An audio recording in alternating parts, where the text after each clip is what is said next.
God said, I need somebody willing to get up before dawn, milk cows, work all day in the fields, milk cows again, eat supper, then go to town and stay past midnight at a meeting of the school board. So God made a farmer. I need somebody with arms strong enough to wrestle a calf and yet gentle enough to deliver his own grandchild. Somebody to call hogs, tame cantankerous machinery, come home hungry, have to wait lunch until his wife's done feeding visiting ladies, then tell the ladies to be sure and come back real soon, and mean it.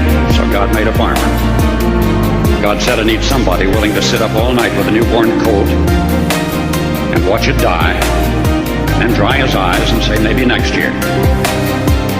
I need somebody who can shape an axe handle from a persimmon sprout, shoe a horse with a hunk of car tire, who can make harness out of hay, wire, feed sacks, and shoe scraps, who planting time and harvest season will finish his 40-hour week by Tuesday noon, and then painting from tractor back put in another 72 hours. So God made a farmer.